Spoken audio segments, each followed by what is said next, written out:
D glucose के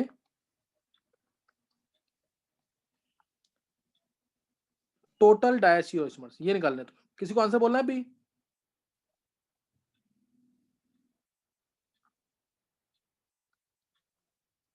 D glucose के total डायस्टिरोइसोमर्स निकालने हैं।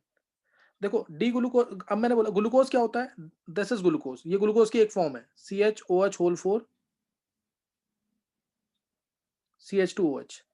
मैंने बोला कितने स्टीरोइड्स बनेंगे इसके, तो डायरेक्ट इसमें कायरल सेंटर 4 हैं, तो 2⁴ आ गया आंसर 16 इसके स्टीरोइसोमर्स हैं। 16 स्टीरोइसोमर्स में 8 डी होंगे और 8 एल होंगे, ये हो गया। अब इसमें से एक होगा डी ग्लूकोज, 8 डी में से एक डी ग्लूकोज होगा, और वो डी ग्लूकोज कौन सा है, वो ये वाला है।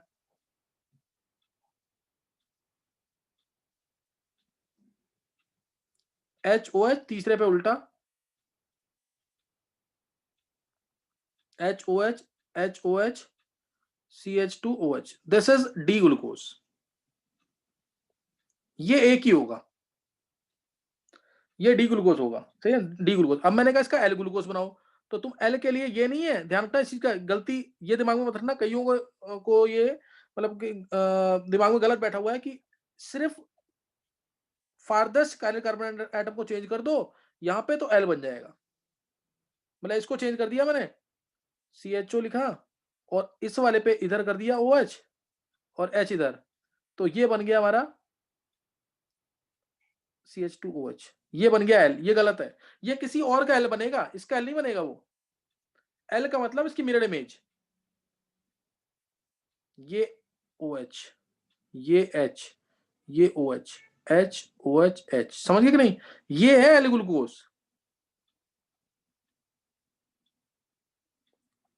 डी एंड एल, ये डी और एल हम रेफर उसी को करते हैं, लेकिन एल ग्लूकोज में बोलता हूं, डी बोल रहा हूं और एक एल बोल रहा हूं, तो एल यानी उसकी मिरर इमेज होगा, डी ग्लूकोज की मिरर इमेज होगा, समझिए कि नहीं। अब जैसे मैं इधर अगर चेंज कर दूं ना, ध्यान देना, अगर मैं सेकंड कार्बन पे चेंज कर दूं इसी के अंदर,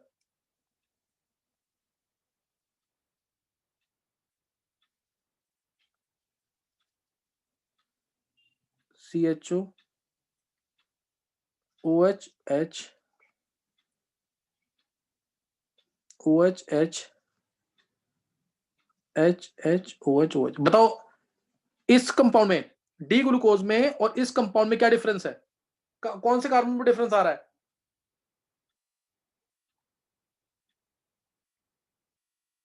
कौन से कार्बन में डिफरेंस आ रहा है, बोलो। सेकंड कार्बन में डिफरेंस किससे बोला है, चिराग?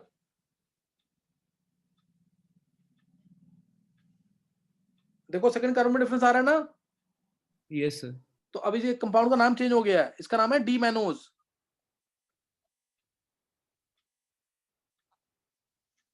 ये डी मैनोज है, समझ गए कि नहीं, ये क्या बन गया, डी मैनोज। और अगर मैं चौथे कार्बन पे इसी ग्लूकोज के अंदर चौथे पे चेंज कर दूं, 12th वाले बच्चों को ना याद नहीं है बायोमोलिक्यूलर चैप्टर, तुम लोग पढ़ नहीं रहे हो बिल्कुल भी, और अभी तुम्हारा टेस्ट होने वाला है, 11th वाले को टेस्ट मैंने बोला हुआ है, वेडनेसडे को या फ्राइडे को मैंने बोला हुआ टेस्ट होगा। देखो उधर, अगर मैं फोर्थ कार्बन पे चेंज करता हूं, CHO ग्लूकोज के अंदर फोर्थ कार्बन पे चेंज, HOH तीसरे पे उल्टा होता ही है इसके, चौथे पे भी उल्टा करना है, HOH OH। अब कहां पे चेंज किया मैंने, चेक करो, क्या नाम होगा इसका, 12th वाले बच्चे बोलेंगे क्या नाम है इसका,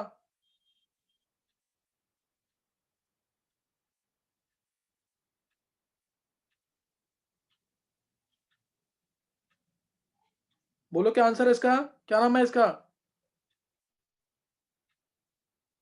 श्रेया, कुणाल तू रुक जा भी,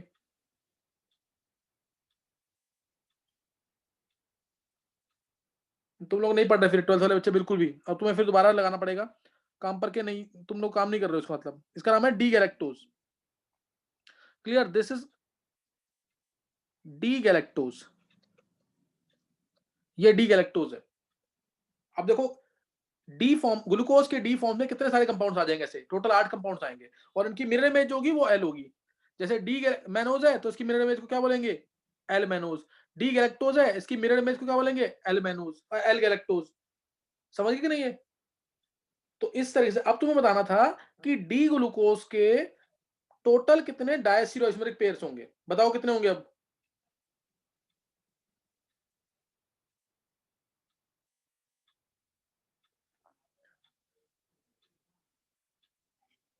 बोलो कितने होंगे?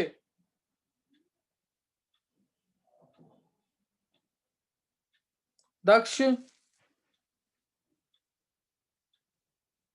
लक्ष्य,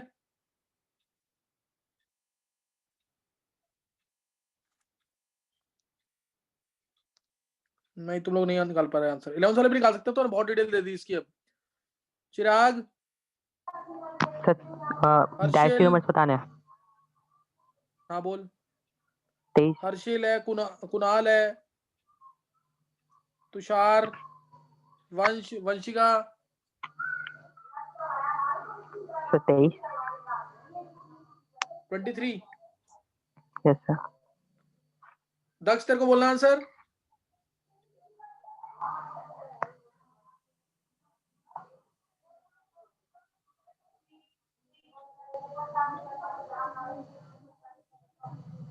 हाँ दक्ष सही है, एक्सप्लेन कर। दक्ष बिल्कुल सही आंसर है। 24। नहीं गलत है, गलत है। तो बाकी दक्ष एक्सप्लेन कर जल्दी से। सर एक डी ग्लूकोज फिक्स कर दिया, हाँ तो बाकी के 7 डी बचे और मतलब टोटल 8 एल होंगे। हाँ एक तो उसकी मिरर इमेज होगी, तो वो एनैंशियोमेरिक पेयर होगा। बहुत अच्छे, ये परफेक्ट आंसर है बिल्कुल एकदम, बहुत अच्छे दक्ष, ये परफेक्ट आंसर है। देखो 8 डी है, 8 एल है, एक डी ग्लूकोज का, एक एल ग्लूकोज क्या होगा, उसकी मिरर इमेज होगा, मिरर इमेज होगा ना। अब जो एक डी है वो बाकी 7 डी के साथ क्या बनाएगा, डायस्टीरोइसोमर्स।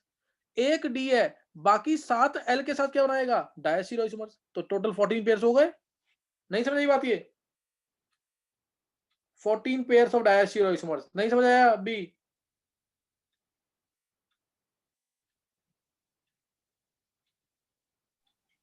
11 साल बच्चों को किसी को भी समझ आया ये? 11 साल बच्चों में से, इसलिए मैंने बोला फॉर्मूला हर जगह एप्लीकेबल नहीं होगा। 11 वाले बच्चों में किसी को भी समझ आया है?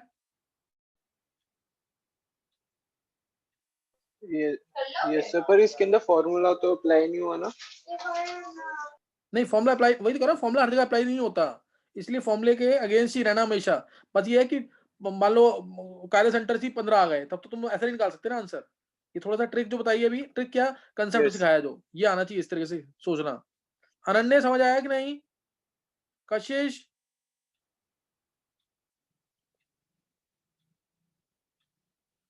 चलो इसमें हम 12th वाले टोटल बच्चों को सबको समझ लेंगे आ जाना 196। चाहिए। Total 14 diastereoisomers, total 14 diastereoisomers. Okay sir, okay. अच्छा एक चीज और विधि, एक चीज और ध्यान देना। अच्छा डी, हाँ एक चीज और ध्यान दो, डी ग्लूकोज और डी मैनोज पे कौन से कार्बन पे डिफरेंस है? Second and fourth. D glucose और डी मैनोज की बात कर रहा हूं मैं। डी ग्लूकोज से जब मैंने डी मैनोज बनाया तो कौन से कार्बन पे डिफरेंस आया?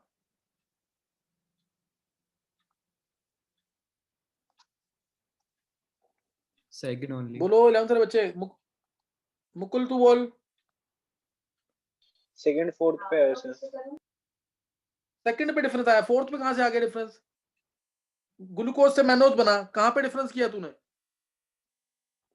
सर एक तो सेकंड वाले पे आ गया, फिर ये फोर्थ वाले पे भी तो है, एच लेफ्ट में उसके OH ग्लूकोज से मैनोज बना, ग्लूकोज फिक्स है, ग्लूकोज फिक्स है, ग्लूकोज से मैनोज बना।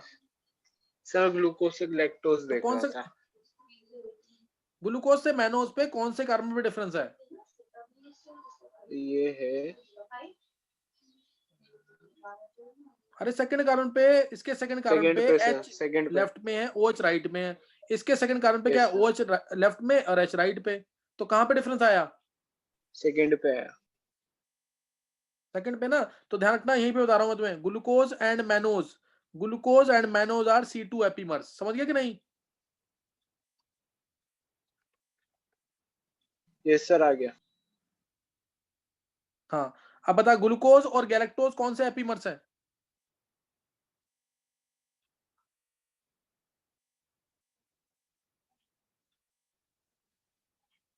C3। ग्लूकोज गैलेक्टोज कौन?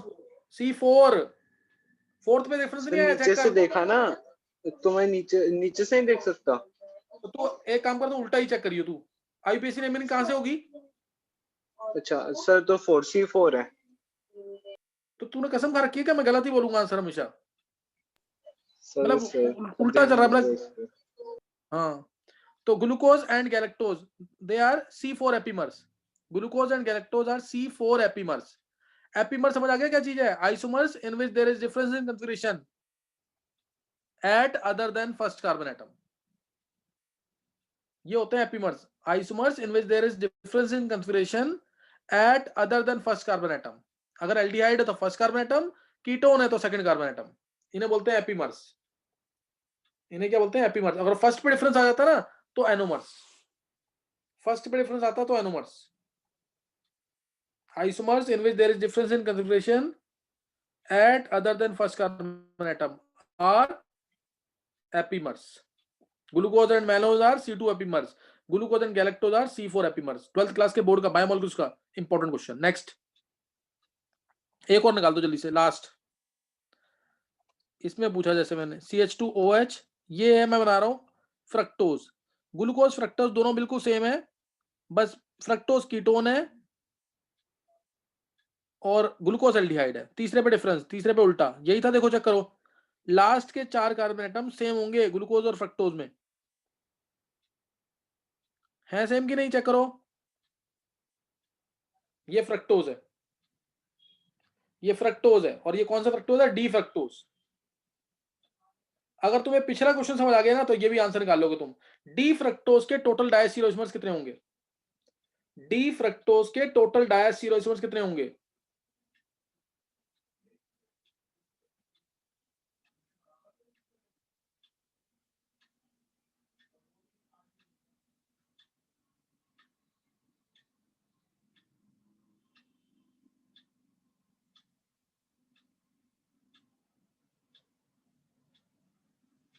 बोलो, डी फ्रक्टोज के कितने होंगे टोटल डायस्टीरोइसोमर्स?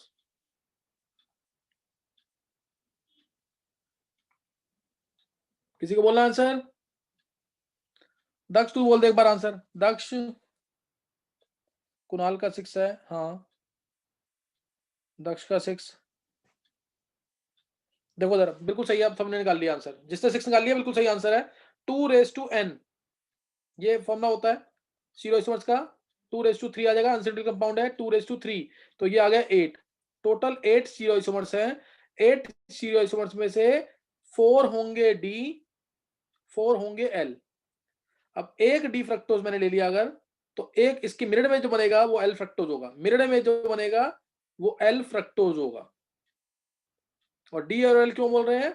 क्योंकि डी क्यों बोला मैंने ऐसे फ्रक्टोज को? क्योंकि पेनल्टीमेट कार्बन पे यानी फारदेस्ट कार्बन कार्बन पे OH राइट में। ऐसी ग्लूकोज में भी फारदेस्ट कार्बन कार्बन पे OH राइट पे था तो डी बोलते हैं। अच्छा, डी फ्रक्टोज बन गया, एल फ्रक्टोज बन गया। अब बाकी 3 डी बच गए, उनके साथ ये डी फ्रक्टोज क्या बनाएगा? डायस्टीरोइसोमर्स। बाकी 3 एल बच गए, उनके क्या बनाएगा डी फ्रक्टोज? डायस्टीरोइसोमर्स। तो 6 आएगा आंसर, 6 डायस्टीरोइसोमर्स। समझ आ गया कि नहीं? है 6 डायस्टीरोइसोमर्स। समझ गए कि नहीं? है 6 डायस्टीरोइसोमर्स।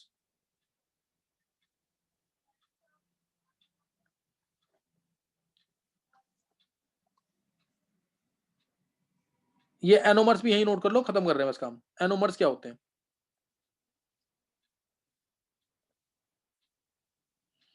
ये डी ग्लूकोज का मैं ओपन जनसेक्टर बना रहा हूं। HOH पहला कार्बन, दूसरा HOH, तीसरे पे उल्टा होगा OHH, चौथे पे सेम, पांचवें पे HCH2OH। ये बन गया हमारा अल्फा डी प्लस ग्लूकोज।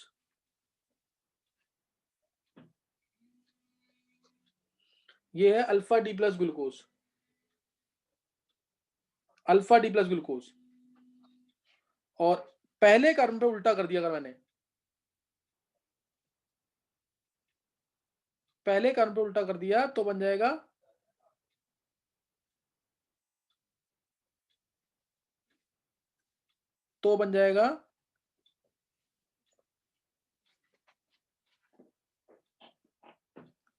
तो क्या बन जाएगा? ये पहले कार्बन पे उल्टा कर दिया ना तो बन जाएगा बीटा डी प्लस ग्लूकोज। ये होते हैं anomers.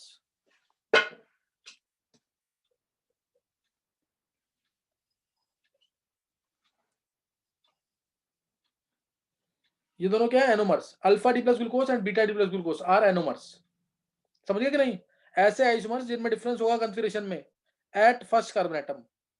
First carbon atom aldehyde का तो सेकंड कार्बन एटम कीटोन का। ये दोनों एनोमर्स हैं। Alpha D plus glucose, alpha आते ही साइक्लिक फॉर्म होती है ग्लूकोज की। इसका फॉर्मूला भी निकालोगे तो C6H12O6 आएगा। बस इसमें कायरल सेंटर अब चेंज हो जाएंगे। कायरल सेंटर निकालोगे तो 5 आएंगे। अब 1 2 3 4 और ये 5। अब इसमें 5 कायरल सेंटर आ जाते हैं। और alpha D plus glucose and beta D plus glucose they both are anomers. ये एनोमर्स है। समझिए? ये दोनों क्या है? एनोमर्स, जिनमें डिफरेंस आएगा कॉन्फ़िगरेशन में एट फर्स्ट कार्बन एटम। ये ग्लूकोज के एनोमर्स हैं दोनों।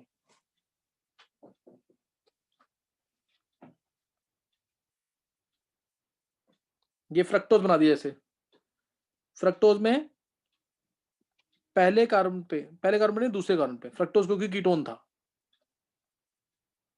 तीसरे पे उल्टा।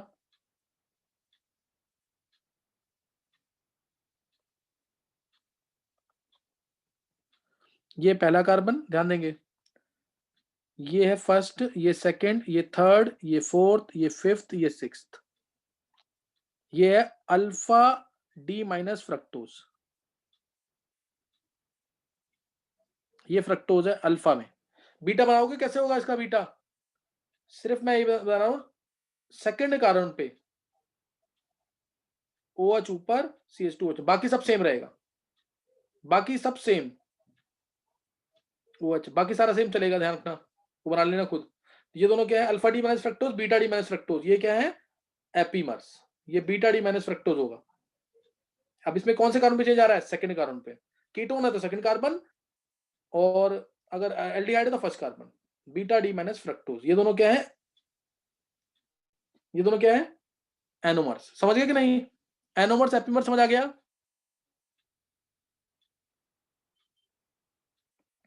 ये सबको समझ आ गया कि नहीं? एनोमर्स क्या है, एपीमर्स क्या है? एनोमर्स क्या थे? Isomers in which there is difference in configuration at first carbon atom are anomers. Alpha D plus glucose and beta D plus glucose are anomers. Alpha D minus fructose and beta D minus fructose are anomers. Whereas epimers क्या थे? Isomers in which there is difference in configuration at other than first carbon atom. Glucose and galactose C4 epimers, glucose and mannose, glucose mannose क्या थे? C2 epimers। समझ गए कि नहीं? और डायस्टीरोइसमर्स के इंपॉर्टेंट क्वेश्चंस कराए हैं इसके अंदर, तो ढंग से कर लेना इसको। ये हमारा एक टॉपिक खत्म हो गया, यहाँ पे फॉर्मूले वाला टॉपिक खत्म हो गया। इसको मैं यूज करूंगा इस चैप्टर के अंदर से, चैप्टर में यूज करूंगा इसको बहुत ज्यादा, तो इसको पढ़ देना ढंग से। अभी ऑप्टिकल आइसोमर्स रह रहा है, अभी काफी रह रहा है अभी इसके अंदर, तो ये पढ़ के रखना ढंग से, नहीं तो फिर समझ नहीं आएगा नेक्स्ट क्लास में। और टेस्ट के लिए प्रिपेयर है ना, 11th वाले बच्चे भी, 12th वाले बच्चे भी। सही ना? फुल सिलेबस टेस्ट होगा। कुछ नहीं होता मुकुल? हाँ, अभी से ध्यान दोगे ना तो सही रहेगा, नहीं तो फिर बाद में आदत हो जाएगी गलतियां करने की। चलो नेक्स्ट टाइम करेंगे। इसको रिवाइज कर लेना, 5 बार 6 बार स्ट्रक्चर्स बना के देखना। हाँ सही है मुकुल, स्ट्रक्चर्स वगैरह बना के देखना। नहीं बनाओगे स्ट्रक्चर्स तो नहीं हो पाएगा बिल्कुल भी। स्ट्रक्चर्स हाथ से बनाना खुद, और लिख लिख के करना सारा काम। नोट्स बहुत प्रॉपरली बनाना। Okay, thanks.